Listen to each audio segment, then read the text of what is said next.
But like when I was 14, I was wildin'. So it's like now it's like our 10-year-olds wildin', like 5th grade turn up. Like, is that what's going on? Bitch, what I was trying to say is this situation got me so wet and so dry at the same time. Exactly.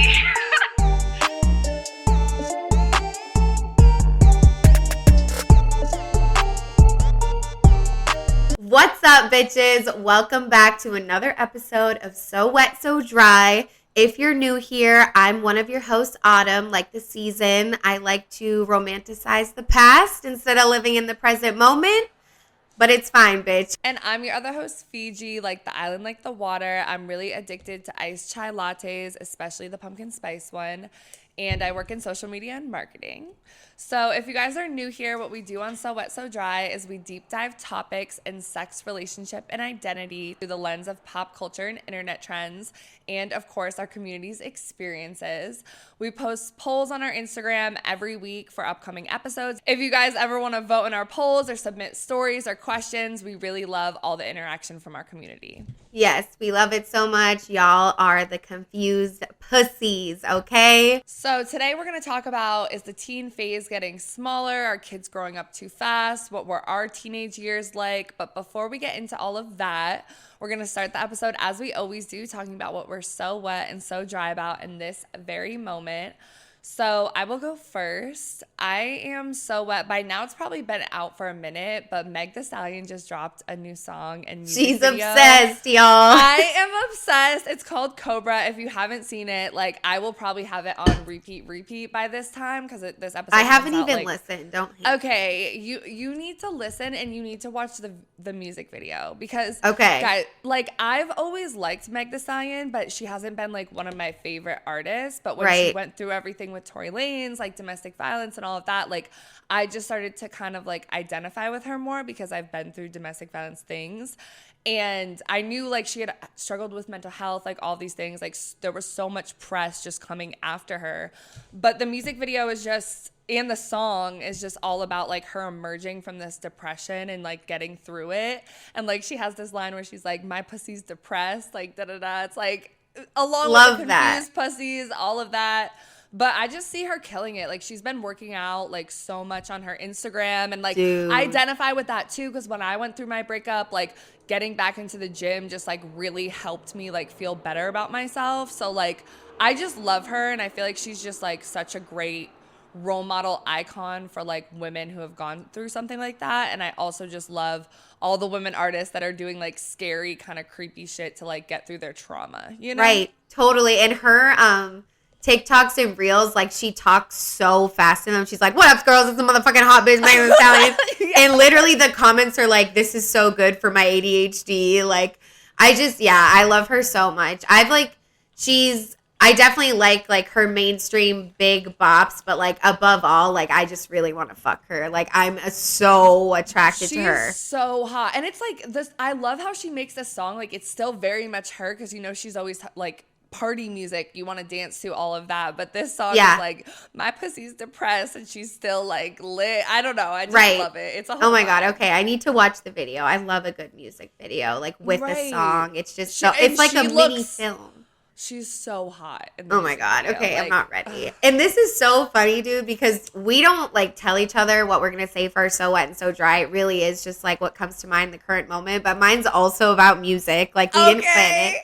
But basically for the show I'm working on right now, I'm listening to, like, a lot of different kinds of music, like a lot of oldies. And, like, I don't know any old music, but I am so wet about this song Band of Gold by Frida Payne. This shit is, like, so old, bitch. I don't know if it's, like, 60s. Like, I don't know if I know that song. Yeah, but it just, like, hits. Like, she's just, like, I don't know. I just love it so much. And I've just been really, and now I'm like listening to like old school Madonna, and like I love old school Madonna. Yeah, one of the songs that I like listen to a lot at work is "Papa Don't Preach" by Madonna. Oh my God! So that shit's like on repeat too. And the music video too for that one. Yeah. Oh my God, she's so hot too. I know, and I'm just like, damn, Madonna's it. Like, she just really makes me feel like a woman. Like, I don't know, It's just like, And like I said, I romanticize the past, and I've been thinking, like, I just wish, like, Marilyn Monroe was still alive. Like, I wish those icons, you know what I mean? Like, I know Madonna's still alive, but you know what I mean.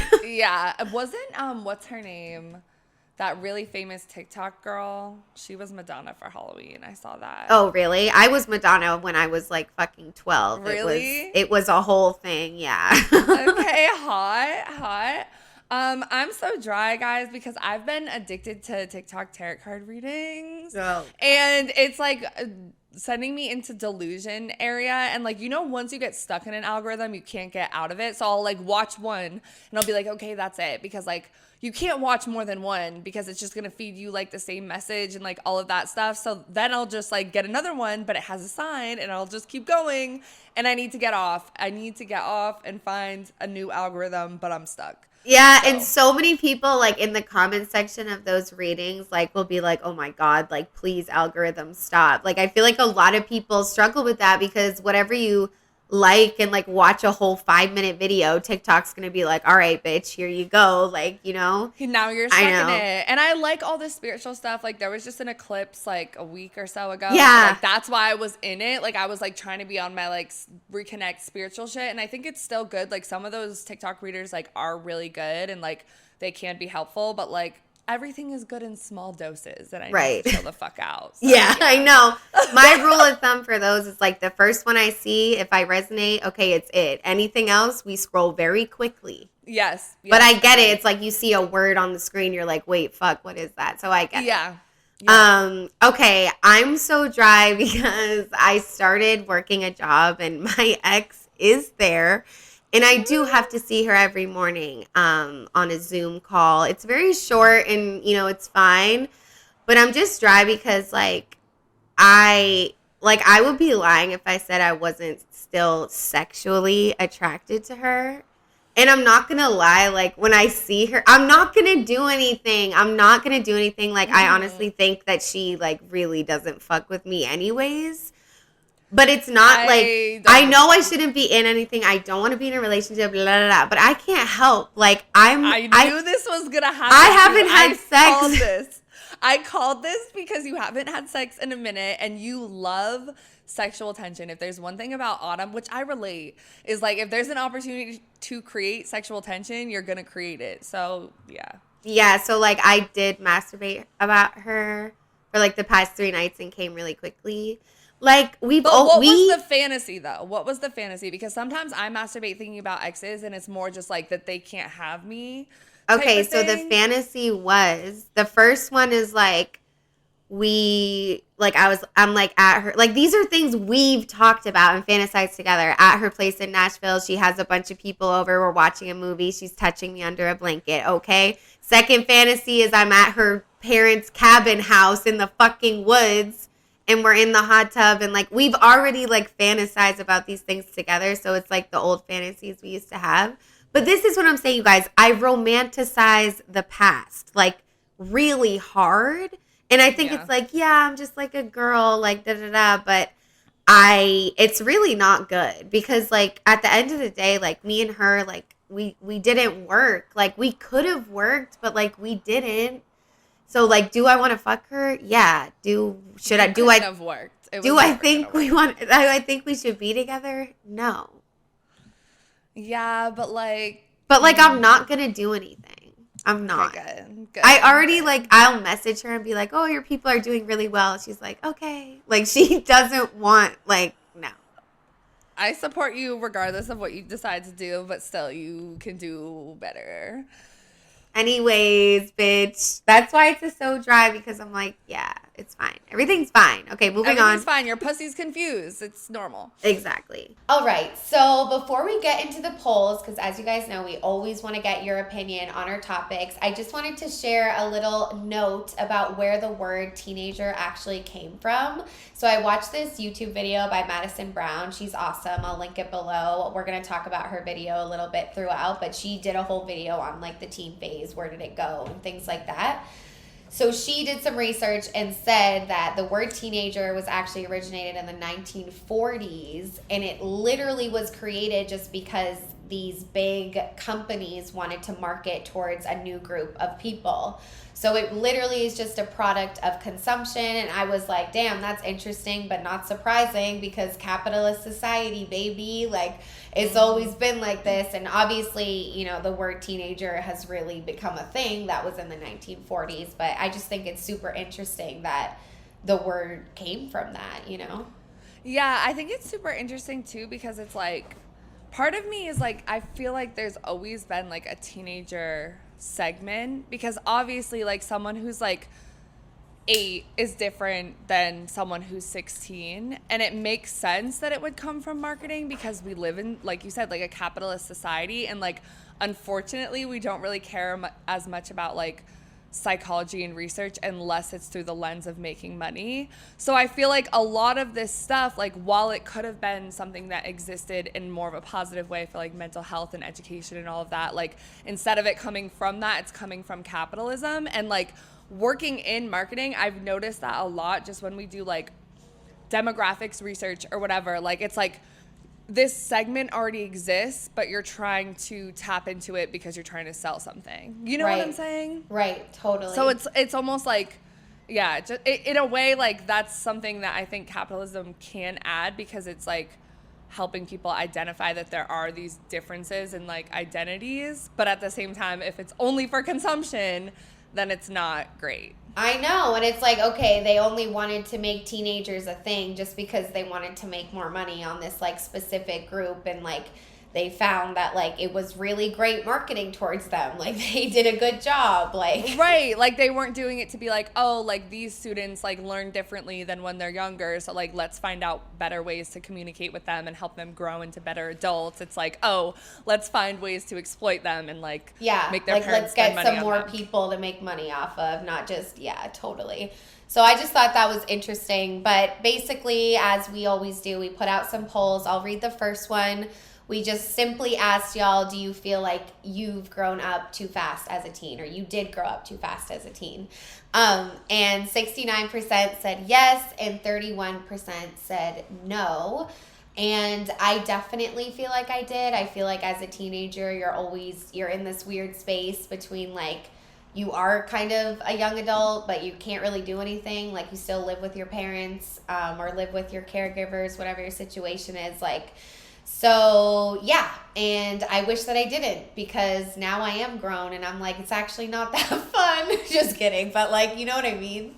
Yeah, no, I feel like I definitely grew up too fast as a teen too, and I feel like I wanted to back then. Like wanted to grow up, like I wanted to be an adult. I wanted to skip through all the bullshit, get out of my parents' house, like so bad. But now looking back, it's like, damn, like you do be romanticizing the past, you know? Like, I would like to go back there, so. I know, it's like, it's not like I want to go back there and, like, live out that, like, trauma, because low-key being a teen is, like, kind of horrible. Like, it's like when you go through puberty and then you, like, become aware, especially as women, that, like, shit's not really right. Like, you know what I mean? You kind of open your eyes to shit. Like, I fucking learned what a blowjob was my first day of 6th grade. Like, I'll never forget it. But it's just, like, yeah, you grow up too fast, and I think there's a lot of reasons for it, and like we'll get into it, but I definitely feel like we both have. Yeah, we both definitely have. And I feel like there is a thing with like women growing up a little faster than men too. And I noticed that in the polls, like definitely not all, but like there was a bigger amount of like people who identify as boys or men that voted for no versus I like noticed that most too. femme identifying people voted yes. So I totally noticed that too. And I noticed that in my research too, like a lot of articles, it was all about our girls growing up too fast. It was a lot about girls. But I think, you know, men and boys, we'll get into it, but I think men and boys grow up too fast too, like just in a different way. You know what I mean? Like in the way where it's like you can't cry anymore, like you need to like be whatever. But there is more of a like boys will be boys, like they'll play and they'll like goof around and they'll be like outside and like doing things versus like girls, it's like, you know, you're playing with you need to play with babies and you want to be a mom and like do all of that type of stuff. Like those social pressures are just different. So yeah, but the maybe that's why I really wanted to play with babies and be a mom. But why do I still do like, okay, anyways. I mean, it's fine. Yeah, all right, you read the next it's fine to want to be a mom. Yeah. The next poll is, why do you think you grew up too fast? And the one that won by far, 50%, is bullying/trauma, which makes a lot of sense. I knew it. Yeah, I feel like that's probably mine. I feel like they all contribute, but I would say I think that's kind of mine. But then after that, social groups is 23%, which we kind of think of as like peer pressure, like maybe you hung out with older people, like that kind of thing. And then social media, 15%, and right behind it was film, music, and TV at 12%. Yeah. I think bullying and trauma, and like to me that means like I got bullied for like wearing regular underwear with my leggings rather than like a thong, where like some of my middle school friends were like already wearing thongs, and I'm just like, okay, like, and you know, then it's like I'm like cutting my underwear and like hiding it from my mom. Like that's what I kind of meant by like bullying and stuff, because it makes you like it's like the pressure to fit in, and like to fit in you have to grow up faster. Yeah, I would say definitely, like, for me, it wasn't bullying as much as it was, like, trauma. Like, not for me directly, but there was one of my neighbors and then one of my close friends when I was growing up were, like, sexually assaulted by, like, people very close to them. And so I was very aware of, like, sexual trauma very early. And then I had, like, weird experiences with older men, like, older boys when I was younger, too. So I feel like I was introduced to, like, you know, just what it means to be a sexual woman and sexualized, like, younger. And I feel like that really contributed to just, like, growing up too fast. Yeah, and that's what I was saying before. It's like when you're in that teen phase, you're learning about that type of, like, oppression and, like, struggle of, like, being a woman. Because when you're, like, 9 years old, I mean, God willing, you're not dealing or thinking about that. Obviously, some people, unfortunately, are, but... because it's like the puberty shit. Like, no one wants to fucking like sexually objectify you until you have a little bit of titty, I guess. Like, yeah, and I did develop like pretty early. Like, I know, like, I switched from Catholic, baby. right? I was like out here, but I switched from Catholic school to public school in 7th grade, which I think like took me from like a very naive area to a very different area, and.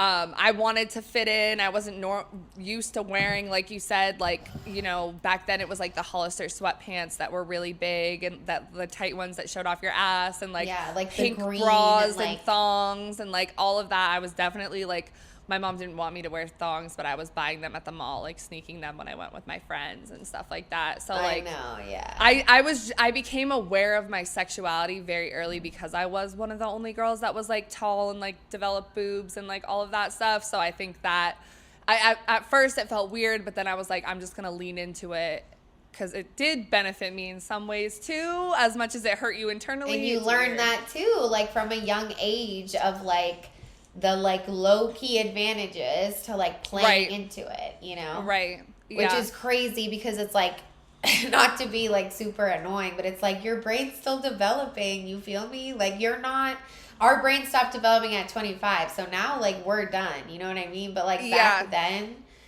it was just like, it's just too much to take on, and you don't feel like, and sometimes it's like maybe you have really close friends, but sometimes it's like weird to talk about it with your friends when you're that young too, like even if they are really close. So I feel like bullying and trauma is definitely the biggest one for me. Social groups as well, because like peer pressure is kind of like bullying a little bit, but I want to kind of just like break down each of these, like social media, film, TV, music, social groups, and then we'll share any more examples of bullying if we like think of any. But just because I think it's really interesting, and obviously with a lot of our polls, like I think the reason we grow up too fast is like a combination of kind of all of these, you know what I mean? It's like that ingrained that we feel like in our surroundings and stuff like that. Okay, so let's talk about social media a little bit and its impact on, you know, like growing up too fast and all of that, because I think like we were really at the age where social media was kind of first becoming a thing. Like, I missed the MySpace era. No, I think it was a little before us, though, because, like, think our, like, babysitter era, like, those people were probably the first, because I kind of missed the MySpace era. Did you have MySpace? Oh, yeah, no. I was not allowed. Yeah, I started with Facebook and then Instagram, but I missed the MySpace era. So, like, we were, like, right on the cusp. But we found this article that said pretty much the average parent today allows their child to get a smartphone at the age of 10, which is really early. Like, so early. My parents didn't allow me to have a smartphone or a phone in general, and I was like so upset because all my friends had one, and then I won one on a radio show. Like I kept calling, bitch, I was determined. How old were you? I was, I think 11 or 12. I was like in 8th grade. You won one on what phone did you win? So my parents were like, no, you can't have one. No, you can't have one. But there was this radio show, like 105.5, I think, like back in Connecticut. And they always had these contests. And I was like, Mom, what if I win the iPhone? It was an iPhone. And this is like back when iPhones were new. I had an iPod though. So I could still like the iPod Touch. Yeah. Yeah, exactly. I was like, if I win one, can I use it? And she's like, yeah, like thinking I'm not going to win. And I fucking won it. And I had an iPhone. And I was one of the first people to have an iPhone in my middle school because they weren't like that big back then. They were expensive and like all of that stuff. So I did it up. I found a way. I found a loophole and I got a phone when I was 12. But yeah, 10 is still, I mean, honestly, when I came to like public school, most kids had phones, and that was like 7th grade. Yeah. It's crazy because I didn't get a smartphone, but I got my first phone when I was 10. It was like a big thing. Like I was like, okay, 10th birthday, I get a phone. But it was just like, it was like called the Blue Blitz. Like it was some like switch. Like I was just texting like boys. Like that's all I was doing. Like, and my friends. Like it wasn't a smartphone. I had the iPod Touch too. But I feel like for me, it's like, so like when you think about social media, it's like, when Instagram first came out, it was like very chill. But I just think like I grew up too fast too, because even like, do you remember like the app Cam Wow? Like it was like this camera app and they had filters. I used to take so many pictures of myself and like I wasn't posting them, but I feel like that within itself like made me grow up a lot. Like I was just obsessed with my appearance, you know what I mean? My God, I was too. I was like taking selfies all the time. Like, and when Instagram came out, I was like posting them too. Like I was very obsessed with like, yeah, just because it was like this weird time. Once social media hit, even though it wasn't like Instagram today, there was still Tumblr. And do you remember like all the like pretty girls on Tumblr and the aesthetic photos and Lana Del Rey, really like all skinny. of that? Yeah, so there was still this like idea of like kind of wanting to be like discovered or be like one of those like it Tumblr girls or like whatever. So I definitely like, I remember having artsy photo shoots with my best friends with the flowers in our hair and doing all the extra shit. Like, yeah, that definitely.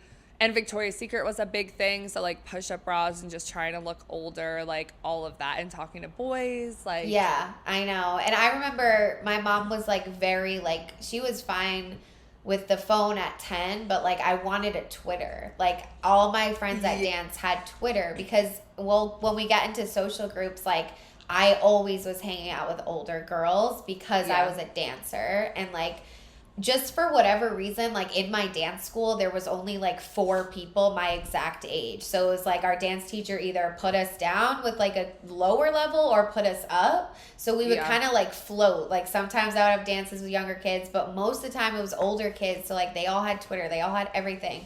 But my mom didn't let me get one till I was 13, which is like the right age or whatever. But everyone would lie. But it's just like, that's what we talked about in the beginning, like wanting to grow up so fast. Like, I just wanted Twitter. I just want this. And it's just like, now it's like, like all of that shit, social media, it's so much. But it's like crazy, like how it's changed. Because I remember when Instagram first came out, like it was literally not what it is today. Like, I did not think it would be this like $1 billion fucking thing when it first came out. Like, did you? I really didn't. I mean, I remember like I remember my parents were similar, like wouldn't let me get a Facebook. Like my dad made me read 3 classic novels before I was like allowed to get a Facebook. Like there were like requirements and I had to be a certain age. Yes. That's his like, punishment. He's like, read, bitch. Literally read before you get it. But like they were very like, they would stalk my profiles, like make sure I wasn't posting things. And now looking back, it's like, yeah, like I would like, I want to like go back and wipe out my fucking old Facebook because it was all like my status for a like I spelled everything wrong, like just very cringe. Pick me shit hard.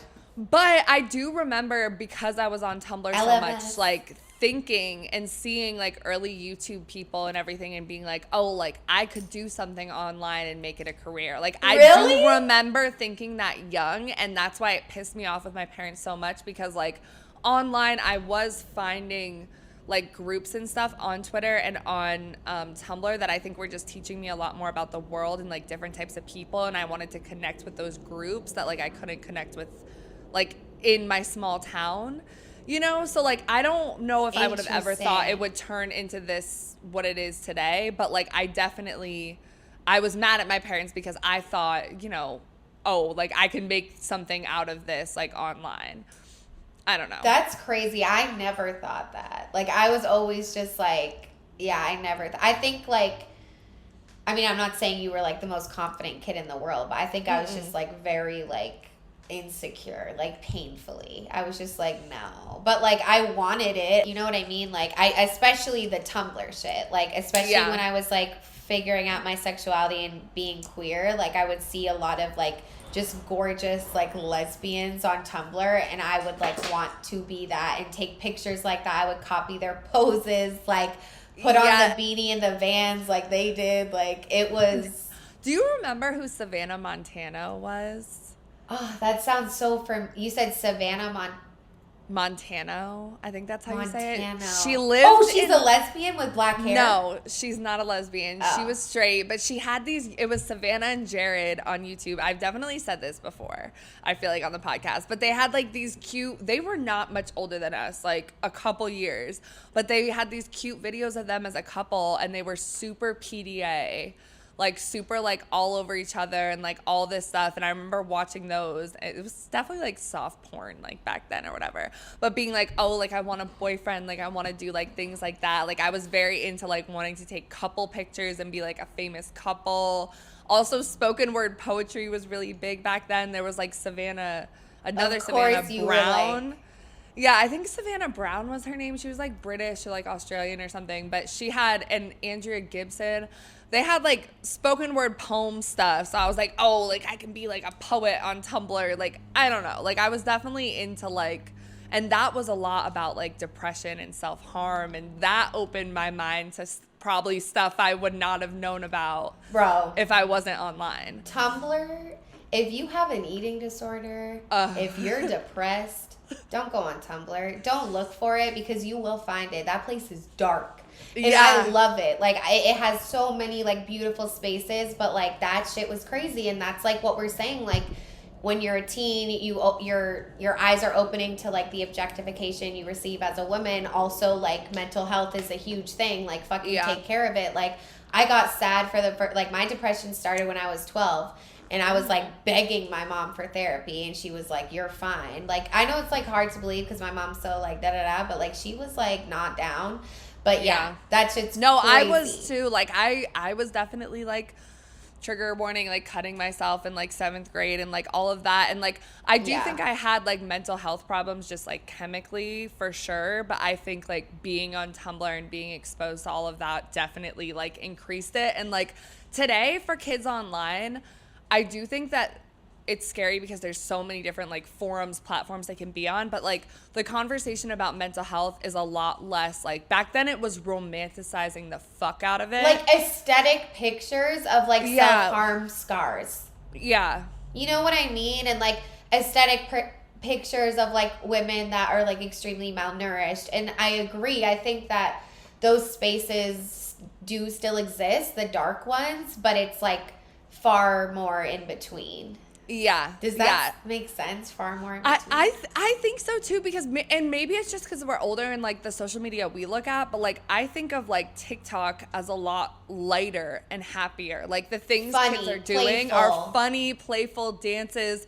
When we were younger, it was more Tumblr, and like Instagram was very aesthetic photos, and like Twitter was kind of funny, but like Tumblr was just, like you said, very dark and like really sexual too. Like there was straight up porn on there, baby.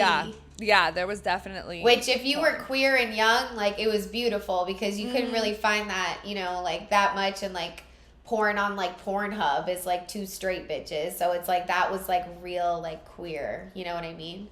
Yeah. But yeah, it's crazy to think about like social media. Like we always talk about it, like technology, social media changes everything, but bitch, it does. Okay, It does. Mm-hmm. All right, I kind of want to move on and talk a little bit about like film, TV, and like marketing. You know, with all like the teenhood and stuff like that. So I read this article and it basically said that a huge reason why kids are seen as acting older now is because of marketing. Companies target young people with their advertisements and even with their TV shows and movies. So they have this like term in marketing that I've read about, like it's short for KGOY, and it means kids getting older, younger.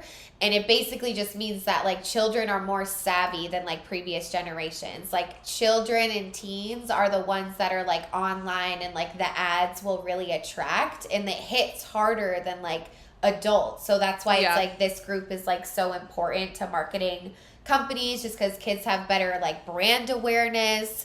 And they really just think that all products should be advertised to the children rather than the parents, which is like what we were saying at the beginning. Like, it's just kind of sick, bro. Like, they're just trying to make money. Like, they don't give a fuck. Like they're more impressionable. So it's like they can be like, if the parent sees it, they'll be like, okay, yeah, we don't have money for it. But if the kid sees it, they're going to be like, Mom, please, please. And like you know how we always talk about like one of the biggest issues with social media is that it's the comparison. You're comparing your looks, you're comparing your life, like your goals, your dreams, everything. And it's like these companies rely on that. You know what I mean? Yeah. They use it and they work with it. Like they know that young girls are like feeling bad about themselves, but it's like they use that to like make people scared. Like they have to buy this product so they can look better, or they can have this or whatever. And it's just like, it's nothing new. It's capitalism. Like we all know it, but it's just like, it's just targeting teens directly. It's just crazy. I don't know. Yeah, and it's interesting too, because you had said like, and I watched the YouTube video you had mentioned at the beginning too, and it was saying like how the gap is bigger because there's no real like market for teens. It's just like kind of like young adults, like they wear Fashion Nova and like Shein and like all the stuff that like we wear and we buy and everything like that. And I feel like it was like kind of like that when we were younger too, because like I just always think of Hollister, Victoria's Secret, Aeropostale, American Eagle, Charlotte Bruce, Wet Seal, but like Hollister was one of the biggest ones that was like targeted to teens but super over sexualized. Like I know my mom didn't want me to go in there and like whatever. She's like, oh my God, it's porn on the bags, like all of that. And like Victoria's Secret. Yeah, like Victoria's Secret fashion shows, did you have like parties with your, not parties, but like sleepovers with your friends where you would watch them? Like literally no, because I'm too insecure. Like I never did that. I never have watched a Victoria's Secret show in my life. Now I could handle it, but like I just don't care for it. Back then I was very into like Victoria's Secret and pink, and like I think it was because of like the sweatpants were popular, and then like the thongs, so like no underwear lines, and like push-up bras and like tight shirts, like layers, all of that. But like we would sit and watch the Victoria's Secret fashion show every time it would like come out, and it was a big thing. Like being a Victoria's Secret model was like huge, like all of that. And like when you look at the history of Victoria's Secret, it's really fucked up. Like a lot of those like American Eagle was a little bit more like acceptable, and so was Aeropostale. Like I remember my mom being like, those are a little better than like Hollister. Yeah, Aeropostale was like a Hollister, I hate the word, but dupe. Yeah, it was. And Hollister too, I watched a documentary about them, Hollister and Abercrombie and Fitch, and they were like really fucked up. I mean, of course. And a lot of their stuff, yeah. And like just like also it's like you go in there like to this day and it's like so much cologne, perfume, and it's dark. Like it literally is giving club, and it's like these people and then you look at the sizes like XXX, like small for like a child. Like it's just like, and that's why it's like exactly the gap is huge. It's like children, teenager, young adult. It's like they're all just kind of jumped into one, and it's just like, but it used to be back in the day like there was Libby Lou, Justice, there was Delia's, like those were kind of more teen, like younger. And I actually like, we can talk about it a little bit later too, or we just get into it now. I have some stuff like about that, but It's like simply like those stores like aren't doing well anymore because teens aren't shopping there. Like you said, they want Shein, they want Lululemon. There was a study done by Amazon where 57% of teens and kids shop Shein, Lululemon, Nike, and also PacSun. People do be shopping at PacSun. PacSun's cute. Like you can find something.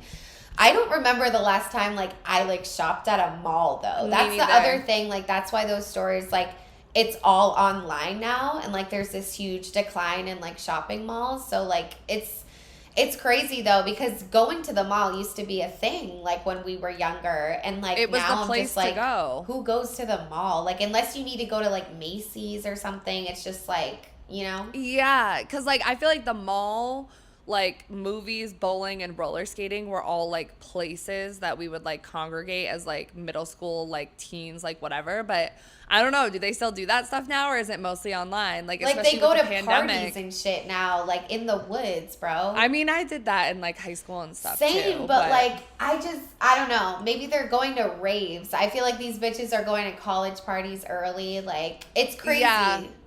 Yeah, and one other thing too about just like film, TV, like music, like marketing, all of that is like all the things that like the it girls were wearing back then with just Victoria's Secret, like Lindsay Lohan, Kim Kardashian, Paris Hilton. It was all like very tight, very revealing, all of that. I don't know if that's as popular today. Like, because when I think of someone like that's big, that's young, like I'm thinking of Northwest. And like she wears more like baggier clothes. Like bro, that bitch's style is eats every time. Right. But like, and I was watching the Kardashians the other day, and there was like a scene of her literally eating an onion whole. Who was like she eating was biting an onion? into it like an apple. Northwest. Like literally. So it's like you still like, I feel like she's able to be like young still, even though like her parents are who they are. She literally just had a fucking cover in ID or something like that. Like, but I have noticed like with younger girls that they wear like baggier skater styles and stuff like that more. Like baggier stuff is just like cooler, versus when we were younger, I don't think any of that stuff was cool. It was all very tight. Yeah, fuck our lives. It was like pencil skirts. Like it was all so tight. And yeah, Skinny now they jeans. be wearing like Jordans, baggy jeans, and like a t-shirt, and they look like a fucking model. I know, and it's like this has to do with trends and style and all that, but it is very interesting. Like heroin chic was very in the 2000s. Like when we were growing up, like not in heroin chic bodies, okay? Like but yeah. All right, guys. So real quick, we're going to talk a little bit about the evolution in teens, and I did directly pull this information from Madison Brown's video, so definitely check that out. It's linked. Love her again. But basically she talks about how there was like a huge, like massive influence with teens and movies in like the 80s, 90s, and 2000s. Like if you think about MTV, like that was a network that was like dedicated to teens. Like that was all, you know, they did. Like MTV. Yeah, but it's weird. Okay, I think it's teens, but it's above right, because it was a little dirty. It was like that 70s show. And they were drinking. Wait, MTV was like Jersey Shore and like all of that, wasn't it? Well, that's what she said in the video.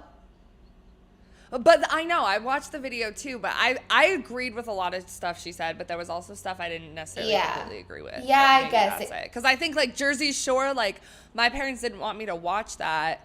And that I'm pretty sure was on MTV. And there was a lot of other stuff that was like, you know, they were drinking, they were having sex, like real world, like that stuff. So it was like directed to teens, but it was age groups. Right. Like it wasn't like the like 13, 14, like it's like, and that's like a tween or whatever. So it's kind of. That's like Disney Channel or Nickelodeon, like Drake and Josh. Right, so more like Disney Channel. And it's like now it's like we do have Disney Plus, but it's like with streaming services, there definitely aren't like networks that are like directly advertising to like teens in the way that like it kind of was before. And I just want to list some like examples of like iconic teen films and TV that like she talked about and that I also love. It's like Freaky Friday, Aquamarine, What a Girl Wants, Sisterhood of the Traveling Pants, 13 Going on 30, 16 Candles, The Breakfast Club. Like those were just like iconic movies. And like she was basically, and then some for TV shows. It was 90210, Moesha, Freaks and Geeks. My So-Called Life, Boy Meets World, and Buffy the Vampire Slayer. Also Sabrina. And like Sister. Yes, like, Sister. That one I loved. Oh my God. When that came on Netflix, I fucking rewatched that shit. It was so nostalgic. I know. I just love them in general. Like, oh my God. But yeah. It's basically, she was just talking about like teen TV is not what it used to be. And she kind of said like the closest thing she could think of is like maybe the show Skins or like Euphoria. Skins is, yeah, and they're both right, and it's like Euphoria is so dark, and it's like, yes, that is the reality for a lot of teens, but it's not as much as like a universal experience that like everyone can relate to. You know what I mean? So it's just interesting. Like, she just really talked about how like teen media like now is like more adultified than it's ever been, and like as Fiji said, like it was kind of always adultified. Like even if MTV was going after teens, it's like, you're right, they were doing Jersey Shore. Like that shit was not appropriate, you know? That's growing up too fast if you're watching that at 15, and I know a lot of people were. Yeah, because I was almost gonna say, like, even with like all those things you listed, like Freaky Friday, Cinderella Story, like all of those, and like Euphoria, it almost seems like, because those came out early 2000s, but when you think about who's creating the shows, it's the generation ahead. And same with Euphoria. Like Euphoria, teens today will watch, but I think it's more like our generation, millennials, that like created the show and everything like that. And so it's more a representation, I think, of our teenage years. I think Euphoria is like very similar to like when you think about her addiction to like, what was she addicted to? Like everything, kind of like sleeping pills type of stuff, like everything, and like all the parties and stuff. Like my high school years were kind of like that. Like there were definitely a lot of people addicted to like codeine, lean. Like there were people doing heroin. Like we were partying. Like we were having sex. Like not as much the gender stuff or like. Yeah, but like all of that stuff happened. That's when you think of like Tumblr era, like that. I was not really around drugs in high school. Like people were drinking, smoking weed, smoking cigarettes, but like I didn't really see pill popping that much. I saw like Coke, like all that I didn't. Stuff. Like I saw Coke for the first time at fucking Emerson parties, bro. Like for real. Yeah, wow. Like I don't know if it's just, I feel like it just depends where you grow up, like maybe like who you're friends with, but it's like I was friends with the bad girls in the grade. Like I don't know, maybe I was just oblivious. Yeah. But yeah, I know, and I think that's interesting, and we've talked about this before, that like we don't feel like media today has Gen Z right. And I really don't think they do, and I don't really think about it like this, but you're so right. It's like the people creating this media, like they are the generation above. There's not like 13-year-olds making a fucking viral Netflix show. Like, you know what I mean? So it's interesting. And I feel like with Gen Z and media, like they make fun of us like so hard. Like we're just like addicted to our phones and like blah, blah, blah. But it's like, hey, bro, like if you grew up in a world with this, y'all would be too. Yeah, because now it's different too, because it's like Netflix and all that stuff. Back then there was much more like regular daytime TV, and there's a lot more rules with daytime TV about like what you can show, what you can't, like all of that, versus I feel like Netflix has like, you know, R-rated movies, like explicit things.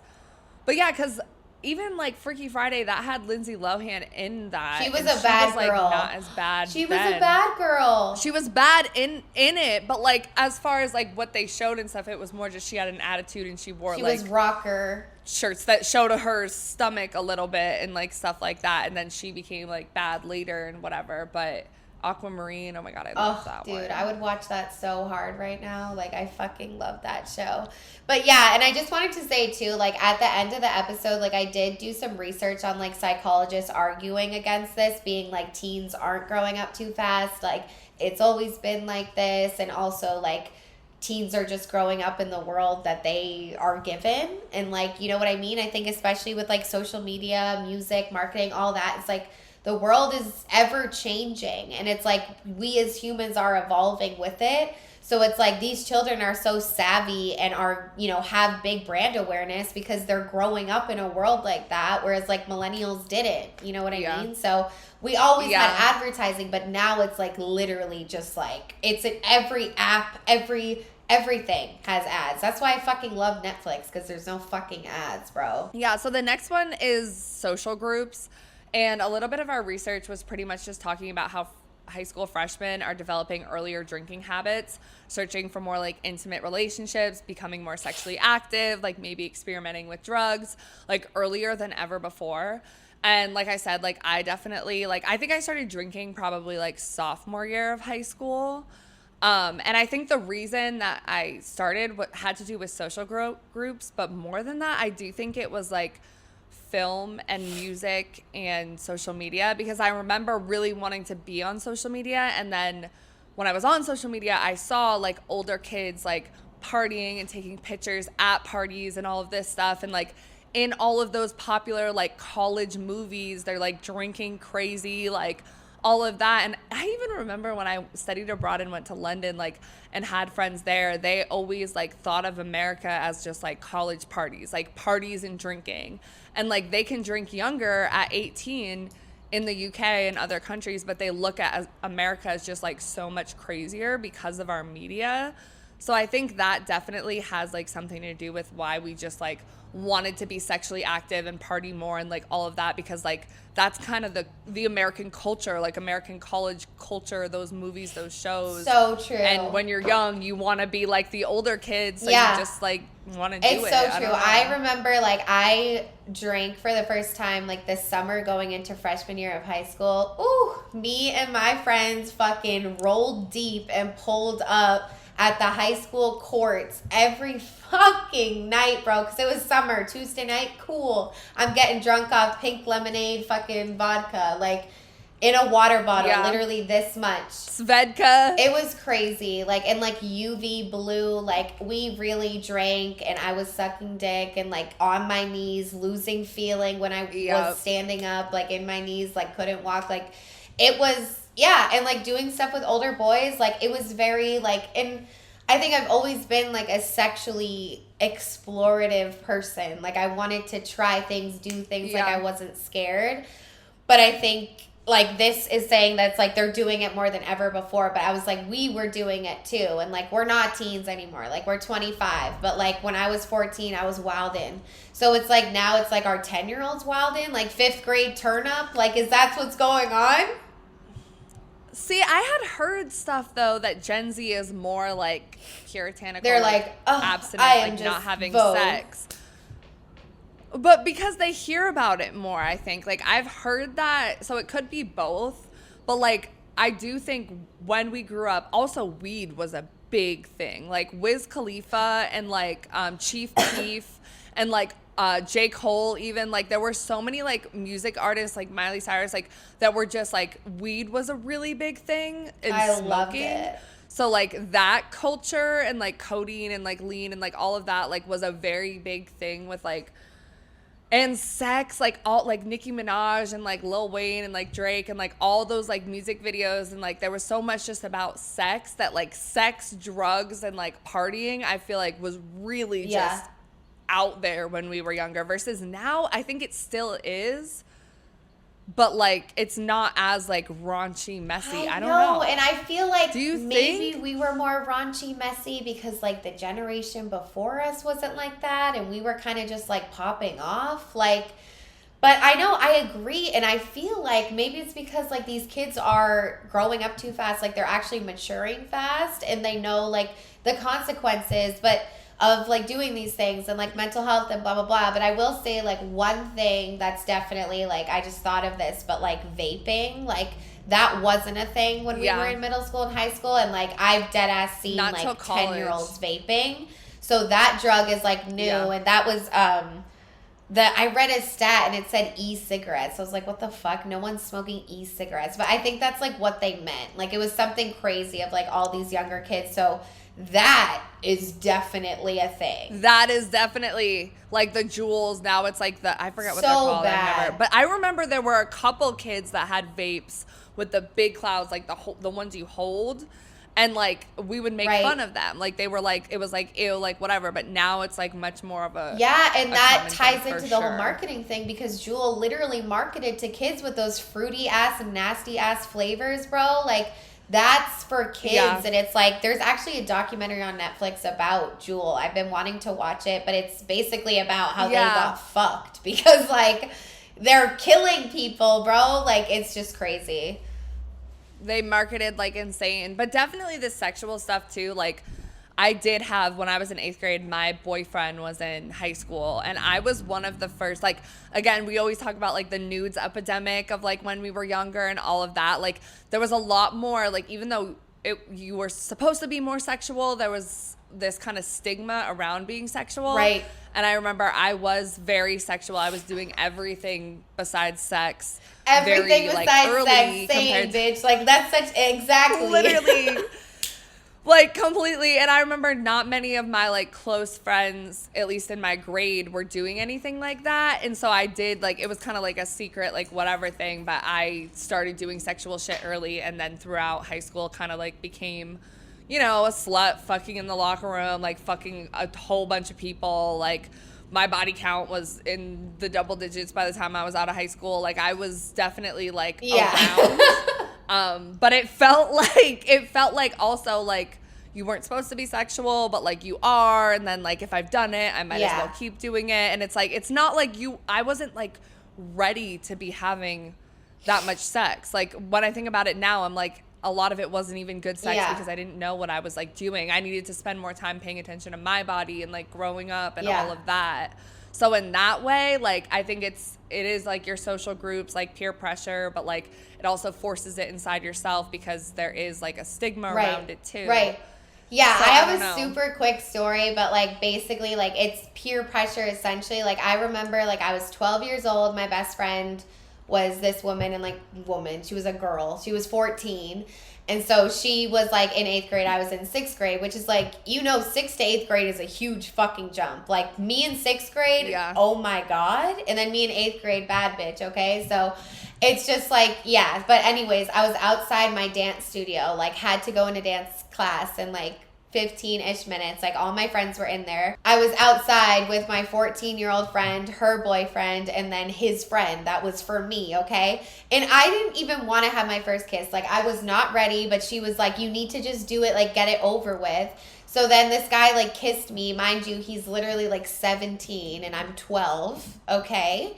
Did I want to kiss him? Yeah, like, it was consensual, but I definitely was, like, nervous about it. But anyways, we kissed. I went back into dance. All my other 12-year-old friends, like, straight up bullied me. Were like, what are you doing? Like, yeah, like, they didn't say slut, but it's like, that's what they meant. They were, like, so disappointed in me. And they were like, because the 14-year-old girl was a bad girl. They all looked at her like, she's too much. Like, she's having so much sex. Like, she blah, blah, blah. But I was like, later to find out I had a big fat lesbian crush on her, just like in Mean Girls. But now, like, I told her, like, in the past, but yeah, I was literally in love with her. So I was like, yeah, whatever you want me to kiss him? Sure, I'll do it. So but yeah, I, like, got the peer pressure, like, grew up too fast, had my first kiss, wasn't ready, went inside to people my age, they judged me. Like, it was a whirlwind. I definitely cried a lot that day. But that's just, yeah, and it's like, that's straight up peer pressure, social groups. If I wasn't friends with that girl, like, if I didn't, you know, it wouldn't have happened. So it's just, it kind of sucks. I wish that wasn't my first kiss, but whatever. It was a big divide, though, between, like, the girls, because I feel like a lot of girls were, like, the girl drama was just insane during that time, because the boys definitely pressured you a lot. Because like, the media had when girl I was drama. even younger, it was everywhere. Yeah, and there would be girls that would, like, quickly call other girls sluts and, like, all of that, and then there were other girls that would be like, oh no, like, you need to be doing this stuff, like, whatever. And it was all about men. Like, everything was about just, like, pleasing men, it all performing comes for back men, to like, fucking all men, of that. bitch. It really just, yeah. But I definitely, like, before I was dating that guy, when I was, like, in 7th grade, I did snowboarding, and, like there was, like, a club of us, and we would take a bus to, like, you did that? There was people at my school that did that too. You were on the snowboarding team? Yeah, that's so cute. It was not really a team, but yeah, I was in 7th grade, and there was a boy that was a junior, senior in high school, and he would, like, touch me and some of the other girls, like, on the bus ride there, because it was, like, an hour-and-a-half bus ride, and he was really hot. Like, he wore all the Hollister stuff. Like, he smelled good. He was cute. Like, he was definitely attractive. But think about that age gap. Like, he was 17, 18, and we were, like, probably, 11? 7-ish. How old are you in 7th grade? And he was like touching our boobs, like da da da, and like we were just like, you're like, you know, 12 you don't in know, 7th so like, grade. Yeah, that's crazy. yeah. And then at one point, I like snuck out of my house to meet him, and he fingered me. And that was the first time I didn't even know what that like was. He just fingered you, right? He just fingered me. Like, I didn't know, like, what that was. I'd known about hand jobs and blow jobs because, like, boys were gross at that time. They're always talking about it. But I wasn't aware of, like, women's sexual pleasure or anything like that. And I remember kind of liking it, but, like, kind of not. But, like, also it's just, like, is that sexual assault? Is it not? I'm not really sure, but it was definitely peer pressure from, like, older boys, and, like, he was doing it to all of us, so we were like, oh, like, it's normal. Yeah, like, I loved me an older boy freshman year. Woo. Like, first dick I sucked, there was a 5-year age difference, baby, but that was consensual as fuck. I remember being so horny. But that's the thing. It's like, it's consensual? Yes, because I would say mine was consensual back then too. But when you think about your mind compared to his, it's like, were you taking advantage of? It's right when like it's like when, yeah, it's like consent kind of goes away in situations where there's with age, like you're not able to fully consent. Totally, yeah. So it's like right. I mean, for you, it sounds like you did kind of feel wishy-washy about it. I'm like 100% confident I wanted that dick. Like, I was ready. But I think, like, I had feelings for him, too. Like, it was... it was, like, a little deeper. But, yeah, dude. It's sad to think about. Like, growing up as a girl is so hard. I think it's always fucking been hard. But I do think in 2023, it's like... we have these forces that make it hard, but also some that are good. Like we talked about, like how mental health is like so much more talked about than ever before. Consent. So it's hard. Like, do I think it's, you know, kids are going up fast now more than ever before? In some ways, yes, but also in some ways I feel it's always been like this. Wet, dry, yes, no. I mean, it's both. Duality, baby. Yeah, and just last thing I'll say about it, like I do think that because of consent and mental health and all of that, like it is a little bit better in the younger generations, because even I was telling you about that guy who's like a few years younger than me that I was talking to, and like we were having a conversation about like something, and he was mentioning his ex, and like he was like talking about it, and he was like, oh my god, my bad, like am I trauma dumping? And then like after like we had, and I was like, no, not at all, like whatever, like, it's fine. And then after we had kissed, and then he texted me and he was like, oh, was that too much? Like, did I make you uncomfortable? Like, whatever. And I was like, oh my God. Like, I've never had a man my age or older, like, ever ask that. And it almost made me uncomfortable because I was like, chill out. Like, you're fine. Like, relax. But I think, like, the younger generations just have much more of an awareness about how it's, like, going to impact other people. Maybe because someone can go online and be like, this person sexually assaulted me, this happened, like whatever. So they're more conscious of it. Like, it's hard. It's hard to say because it's like, yes, with social media, I think you're growing up too fast. You're idolizing people that are way older than you. There's these filters. You're trying to look beautiful as fuck, but it's like also what you're saying with social media, there are good things about it too. The next question we asked you guys is, are the faces of youth getting shorter? And you guys definitely thought yes. 91% of you guys said yes, and 9% said no.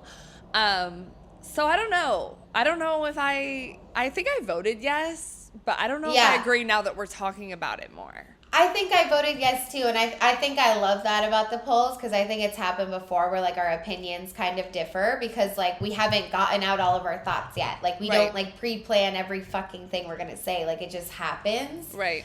And I try honestly not to think too much about it before the episode so I can really be like raw as possible with you guys. Like that's what we want to do, but I know, like, part of me feels like, I think yes. I think, yes, they are getting shorter. I think childhood and teenhood looked very different in, like, the 1940s, 50s. Yeah. Like, if we're talking grand scheme, yes. Do I think 2023 is, like, the most drastic year? No, not necessarily. Because I think the 2000s, it was just like this. And I think, like, with social media and all the new technology, it definitely adds a layer of good stuff and bad stuff, like what we just said.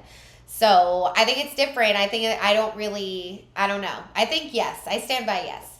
Yeah, because again, like not to bring it back like a whole bunch of history, but like when you think about like the fucking Great Depression or whatever, guys. Here we go, guys. Where kids had to go work in factories and stuff like that to help like provide with their parents. That's growing up fast in a different way. Very fast in a different way. You know, so I feel like we're spoiled in the way where we have access to so much information and so many options, and like all of that has grown. So it's like our kids able to build a YouTube career and become like famous and make money and all of that younger? Like, yes, but it's all still in a more like privileged way. Whereas I think in older generations and past, like they still grew up fast, but it was just different and harder. Right. And that's actually a great transition into what I want to say next, because I read this article from BBC.com, and basically Shelley Pasnick, and she's the senior VP and director of the Center for Children and Technology. So I was like, all right, this is our bitch. Mm-hmm. And she's basically saying that it's like, it's hard to define childhood and teenhood because everyone grows up differently, culturally, economically, all of that shit. Yeah. So it's like we were all, like, everything stayed the same, but like teens and kids are growing up today in the world that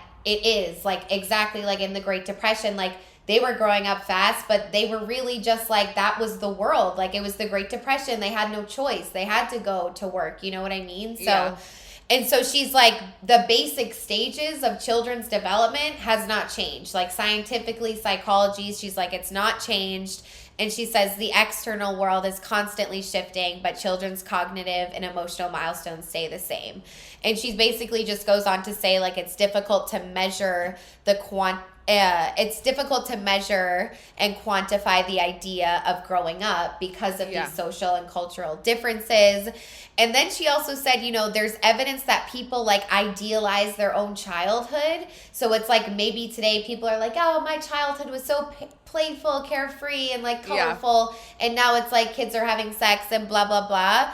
So she's like, it's possible adults who complain that children today are maturing more rapidly may well be comparing them to a skewed and nostalgic view of their own youth that doesn't quite align with reality. So she's like arguing the opposite side, but this bitch is the fucking VP, Center for Children Technology, baby. Like, she knows. So I was like, that's really interesting. Yeah, because like, even when you think about like us wanting to grow up fast and all of that, like I remember arguing with my parents being like, this is normal for kids our age, because it was normal for kids our age then. Same. At the time we were growing up, but was it different than their generation?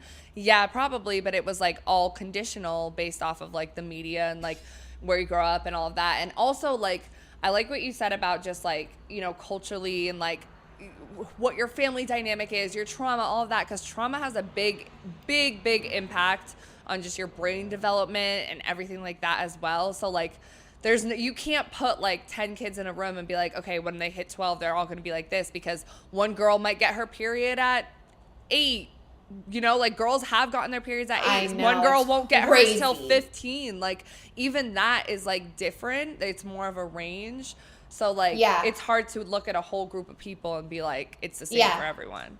Yeah, and it's interesting. Like, I like how she flat out said it's like the emotional and cognitive milestones of youth, like scientifically in psychology, are the same, like the stages of childhood that we go through. But what's different is just the world around us. And I think, honestly, bringing up the Great Depression was such a great point, because it's like, that's what growing up too fast looked like back then. This is what it looks like now. It's kind of always been like this. It just depends on what the fuck's going down in the world. So, like, she basically just finished it off with saying, like, children are simply showing how it looks like to mature in today's world. Like, that's all they're doing. And she's like, getting older might seem more complicated these days because of technology, because of all this shit. But she's like, but kids don't know the difference. Just as their parents didn't know a life without the internet or television or telephones or whatever it was their own parents worried was making them grow up too fast or too slow. So she's kind of like making fun of people that say that. Yeah. And so, yeah, it's just, I love, like, I always want to argue the other side, because even we were planning this episode, Fiji was like, I don't know. Like, I don't know if the teen phase is really going. Like, it's always been like this. And I was like, girl, like, well, we're going to do an episode about how it's blah, blah, blah. Yeah, and she's so like, yeah, but it. Like, we feel, you know, kind of two ways about it. And I feel like after this, like, you know, big conversation about it, like, I definitely feel like yes and no. They are growing up too fast, but also it's just what we're dealt, the cards they were dealt when they were born. Like, yeah. And one more thing that I feel like we didn't really mention, kind of, but like we talked about TikTok, but a big thing on TikTok too is it is a children's app. technically, and it does have a lot of censoring, which wasn't the case on Tumblr. And it kind of is, or Twitter, but Instagram and Facebook were like kind of more censored. So I think that's really interesting too. And I have heard things about Gen Z that might be because like they don't want to be having like sex as much or like whatever. They have access to more sex education, but like also you're less likely to come across the types of content that we came across on Tumblr kind of thing. And like language is changing and censoring and all of that. So like that's just another thing that I thought of, but that's older generations trying to keep them young. Right. And it's like, that's like one of the pluses with TikTok. It's like we got annoyed because we want to post shit on TikTok that's fucking like sucked his dick in the car, blah, blah, blah. But it is censored as fuck, and it's because it is a children's app. And then it's like, on the other hand, it doesn't really censor like fucking fat phobia or racism. But it's like, that's just making these kids like, you know, the ones that are like, you know, on the right side of history, like making them more like empowered at the same time, like with good creators that are like fighting that shit. So yeah, TikTok, I mean, social media, it's like a double-edged sword. It really is. Yeah. Yeah. Okay. Let's get into, the next poll. Yeah. We got 2 more polls, guys. Let's do it. So we're bringing all this teen stuff into adulthood now because, you know, we talked about our teenage years, but now we are adults. And we asked you guys, do you think that this has affected your adulthood, how you grew up as a teen? And 73% of you guys said yes, and 27% said no. And I would say definitely it affected like how I grew up as a teen, like wanting to grow up too fast, growing up maybe too fast. And I think it does kind of go into that thing of like, were we growing up too fast? Maybe not. Maybe that's just what it looked like to grow up in that age. But all of the adults around us are telling us we're growing up too fast. Right. So it feels wrong. I don't know. Because their world was different. And it's like, we can't control that. And it's like what you said, like, I really remember like telling my parents, like, this is normal. Like, everyone does this. And I used to say too, I was like, you don't even know what my friends do. Like, I'm such a good kid. Like, me too. You wouldn't be able to handle like having them as your daughter because they're going crazy. Like, blah, blah, blah. Like, yep. So, yeah. And I feel like, I mean, does your teenage years affect your adulthood? Duh. Like, you know, everything we go through affects our adulthood. But it's like this idea of growing up too fast specifically. I mean, yeah, it definitely does. And I think it makes all of us feel a little bit like like I said, I don't want to go back to my teen years, but I did wish that I didn't, you know, try to like do the most too soon. Yeah. Because you really are a kid and like a tween for so little amount of time, and you're an adult for like eternity, it feels like. So, yeah, you know what I mean? Like, those years are really precious. So like, if there are any like teens, tweens listening, like, I sound like a fucking grandma, but it's like, bitch, live in the moment, but also like make mistakes. Like, I feel like on the flip side, like doing a lot of sexual things and drugs, like, you know, it did cause me to kind of like grow up faster, and like I wasn't blacking out in college as much as I was in high school, where like, so I don't know, there was like that plus to it. And I feel like my emotional maturity like matured a lot faster. I mean, as women it just does, but I think there's plus and minuses, but overall, like, yes, it has affected my adulthood. Yeah, I was going to say, too, because, like, I'd seen this, I forgot if it was a tweet or a thread, guys, but this person had said, like, adulthood is literally just realizing that you love all the things you did when you were 13 and, like, going back to do them without feeling like you're not cool. Yeah. And that's, like, such a thing. Like, I really feel like when I was younger, like, I cared so much just about creating things and putting things out there and, like, writing and, like, all of that stuff. And then I got so caught up in, like, boys and, like, sex and drugs and partying that I like, that was what was cool. And, you know, I wasn't doing as much like creative stuff, but now as an adult, like, I am going back to those things a lot more. So if there's anything really, I feel like for younger people, it's just like, hold on to those things that you like love, and don't let the peer pressure, like, still go through those phases, I think, because it does, like, you need to live, and it's going to impact your art in the future, but never be like ashamed of like doing an art project and think of that as like something that's like a little kid thing, and it's not cool, because like it is cool, and it might be what you do in your professional life later, like, you know. Right. And I feel like also it's like kids today with all these like creatives and artists on TikTok and stuff, like, I think it does help people like think that like these things are cool, you know what I mean? So I think that's another plus of social media, is like there is a lot of content out there about that. But yeah, and it's like everyone goes through like inner child healing, but I think especially when you do feel like you grew up too fast, it like hits you a little hard and it's like a little bit sad. Because it's really true. Like when you're 13 and 12, like I just felt like people were going to judge me. Like you're scared to really show up as you are. Yeah. And then like now it's like, that's why I don't want to go back. Because now it's like I show up as I am. Like you don't like me? Cool, bro. Like, yeah, I don't give a fuck. You. I don't like, care.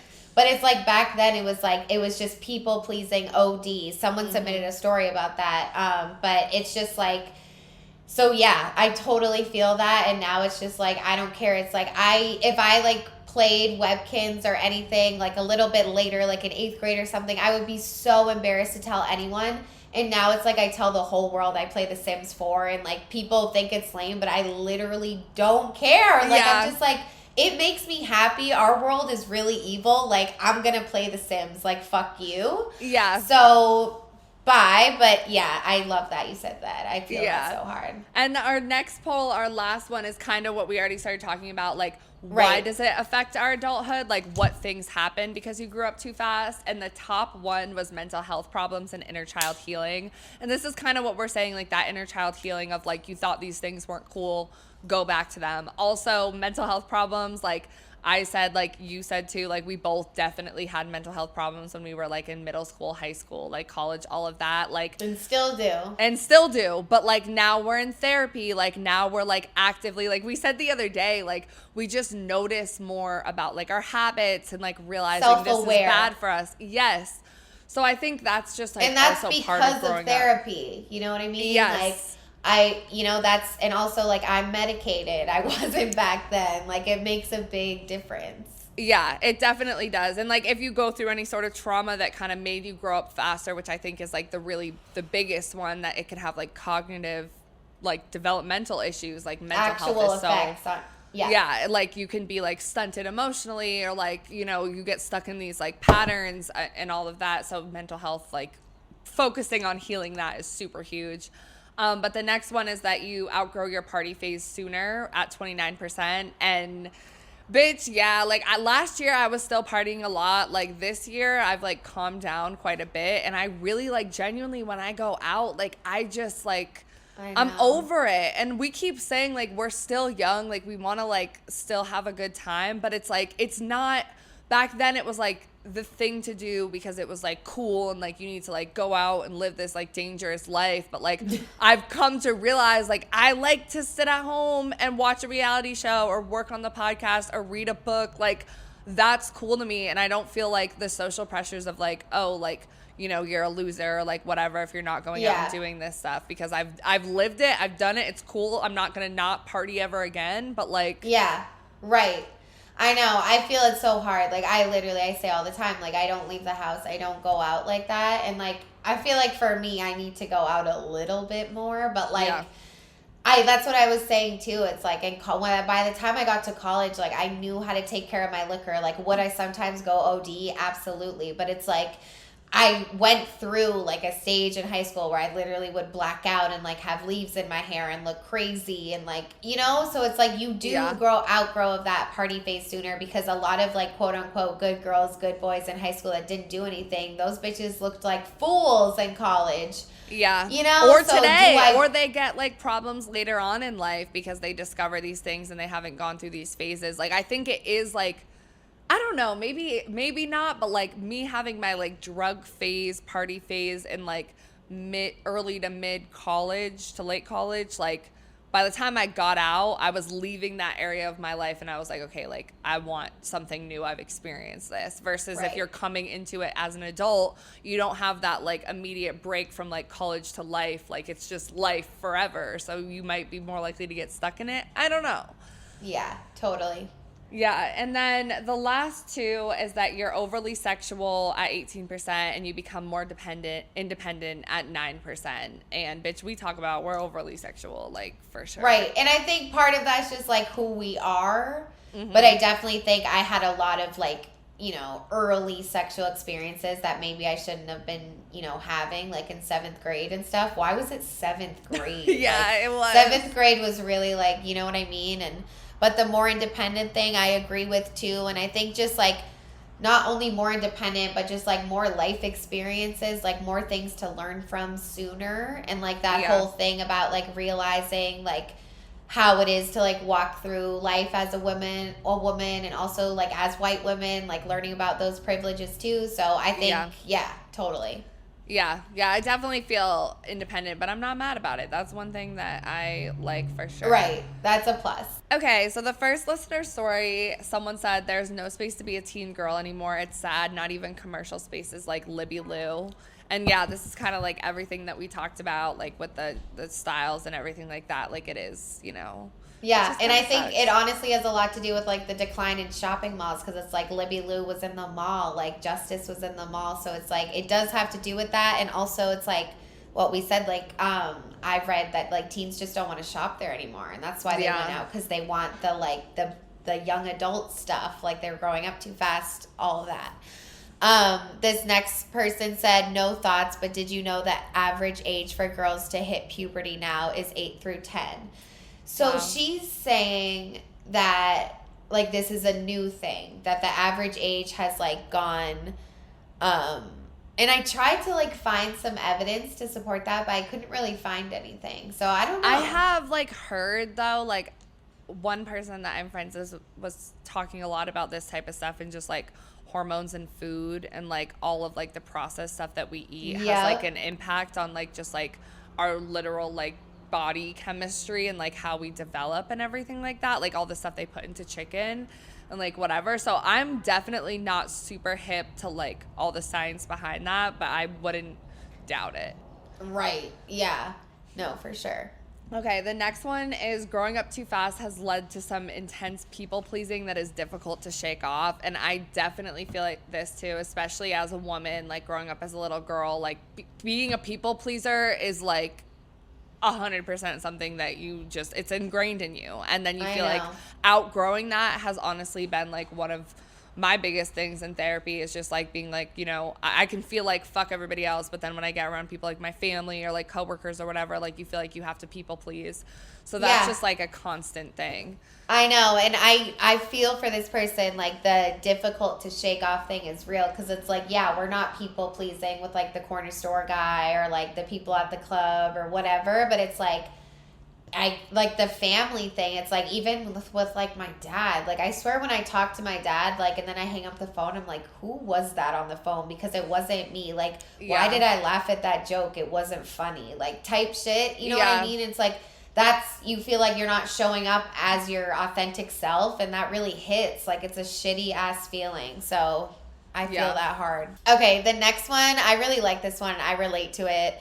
This person said, I used to sneak into clubs at 15, and now at 21, I hate going out. It's boring. It's like exactly like, why were we doing that most out-of-pocket shit in our teen years? And now it's like you said, like, I just want to read book, play Sims, like, chill. Right. Like, we were crazy back then. It's like, how are we still alive? But now it's like, you know, I'm chilling at home. And that's why it's like, that's why it was on our polls, like, you outgrow your party phase sooner. That's how it affects us in our adulthood. Like, this listener, like, yeah, she outgrew it at 21. She's like, I don't even want to go out anymore. Exactly. All right, guys. So let's wrap up this episode, as we always do, talking about what we're so wet, so dry, and so confused about still with this topic. So I will go first. I'm so wet, honestly. Like, I know we be like romanticizing the past, but at the end of the day, like, I'm wet about being an adult now. Like, I really be going back to heal my inner child, like heal my mental health, like all of those things. And like, even how girlhood is being so romanticized now, like we're just like more comfortable being like girly and like going back to those girlhood things, like it still provides that space to tap into your youth and the innocence, even though we are adults.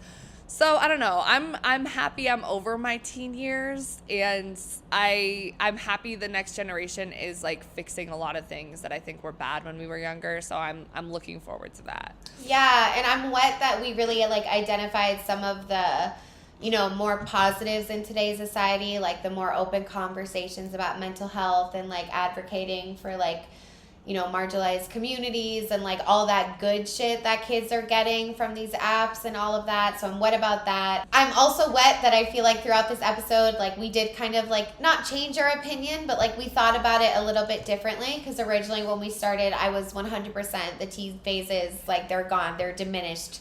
Like this generation is fucked, like all this shit. But it's like I'm like, it just depends on how you grow up, what your cultural experience is, just your life and what the world presents in your situation. So, but yeah, I'm what about that? The duality as usual. And I think dry, I'm really just dry because it does make me kind of sad talking about my teen years, especially when it comes to the bullying, trauma, and like early sexual experiences that maybe I was like fully down for now, but looking back, I'm like, ooh, I think I was a little bit too young. Maybe wasn't ready for that. And I think I did have, consequences from that, like feeling like slutty and all that, like feeling shame. And, but again, like also on the wet side, like I'm wet that I'm able to like overcome that and like forgive myself and like talk to my inner child in a really nice way, because I think I am at that point. Like there's a lot of things I did when I was a kid that was like mean to myself, and it makes me really sad. Like I really wish I didn't do that. Like I could cry right now, but I think I'm like getting to the point where it's like I'm able to be like, it's okay. Like we all fuck up. We're all mean to ourselves. We all do the people pleasing thing. Mm-hmm. But at the end of the day, it's just because of the world we live in. Like it's not your fault. Like everything's okay. So I'm really wet about inner child healing. I love that. Like I love to give myself space for that. Because at the end of the day, I was privileged and I had a damn good childhood. I just dealt with things that we all deal with because of how the world is. Yeah, definitely. When you say the privilege thing, like I do think like I'm definitely wet about like having the privilege that I had as a teen, and I can see that more now as an adult, because when I think about back then it was like it's like when I think about my teen years and like young adult years, like they were some of the worst years of my life, and like it does still bring up bad feelings to think about them sometimes, but like I do think like we have the power to change it. So like I am dry anytime I think about any of the like bad shit I went through as a teen, because I'm still working through it. But like wet about the fact that like we're coming together as a So Wet So Dry confused pussy community to talk about these things and share these experiences, and realize that we do have a lot of similar experiences, and you can never really judge who someone is or why they are the way they are, because we all come from different backgrounds. So wet about that. I am still dry about TikTok censorship. I don't know. Is it a good thing? Is it not? Maybe we should do an episode about censorship. Like I feel like it could be good. It could be bad. I don't always love censorship. I'm dry also about like, I do think like how adults and parents, no one's prepared to be a parent completely, and people are going to fuck up their kids. Every parent is in some way. But I do think adults kind of like put a lot of pressure on children and say that they're doing things wrong, or they should do things this way because that was their childhood experience, or they're so far removed from when they were 14. So I'm dry about that. And as we are adults and we haven't had kids yet, like, when we do, if we do, I hope that we just pay attention to that and like realize that when we're raising the next generation that, they are where they're supposed to be, and we're supposed to help guide them versus just like oppress them and make them stressed out and all of that.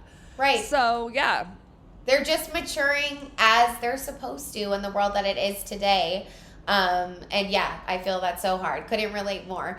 But I think what I'm still confused about is kind of like the science aspect. Like that listener said, like the age now for puberty is 8 to 10. And I know that, the article I read was saying that there aren't any like emotional or cognitive differences today. It's exactly the same. So I'm like curious about that. I'm like, maybe the science is different now. Like maybe, like I said, like humans do evolve like with the world. So I don't know. I'm confused a little bit about the science. I want to like look into that a little bit more.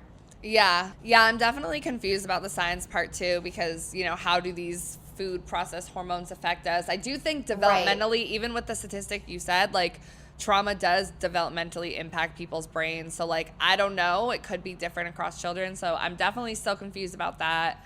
I am still confused about what does the future of like media look like for teens and young adults and all of that, because we don't want to be like employing 14-year-olds to be writing TV shows because maybe they're not ready, and we don't want child labor and all of that. But like, should there be more voices of Gen Z and what's the other Gen Y, whatever the fuck the next generation is, like what ways can we incorporate younger people's voices so they don't feel like it's older generations just talking down to them and telling them what they should and shouldn't be, and more like, you know, how do we get better in all of this? I'm confused on the way forward. So much. Yeah. Because we really need that. Like, fuck. We really fucking do. But I feel you with the child labor laws. I know. Right. But, like, social media, I think, has opened that space for us just to, like, be able to tune in more to what younger people are, like, paying attention to and doing. And unfortunately, capitalism is exploiting them. But yeah, so confused about the future, but excited for it. Yeah, but let us know what you guys thought. Comment below. Hit us up in the DMs at So Wet So Dry everywhere. The O's are zeros. Email us with your thoughts or any topic ideas, suggestions. We would truly love to hear from you. SoWetSoDry@gmail.com. The O's are zeros. But yeah, wherever you're watching right now, follow, subscribe, rate. It would mean the world to us. It's free. It takes 2 seconds. And we notice and we love you. So thank you. We also have listener support, guys. If you do want to financially support us, it really helps us pay for our trips back and forth, our equipment, all of those things, so we can do more giveaways for you guys, like the one that we just did. In our Spotify bio, it is 99 cents, $4.99, or $9.99 a month. We love you so much. We're hoping to start a Patreon soon, so stay tuned for that. And we will catch you in the next episode. Bye. Bye. Bitch, oh my god, bro. Okay, so you know I've been celibate for the past 8 months. Yes. I literally had sex last night. And not only was it so good, bro, but I brought the stuff that I bought, the Mochi Melt lube, the strawberry flavor. Oh my god, okay. And it really just set the mood. Like, I was nervous to bring it out because I was like, I don't know, it was kind of awkward, but she loved it. I loved it. Shit was wet as fuck, and like, it was the best fucking comeback from celibacy, bro. Okay. I know, and I was going in because this shit literally tastes like strawberries, bro. Oh, it literally tastes so good. Dude, I'm so happy for you. You really deserve that. Oh yeah, bitches. Get you some Mochi Melt. They have delicious flavored lubes that will make your sex life just so much better. Head over to mochimelt.com and use our promo code SOWETSODRY. The O's are zeros for 15% off. Link in bio. Bye.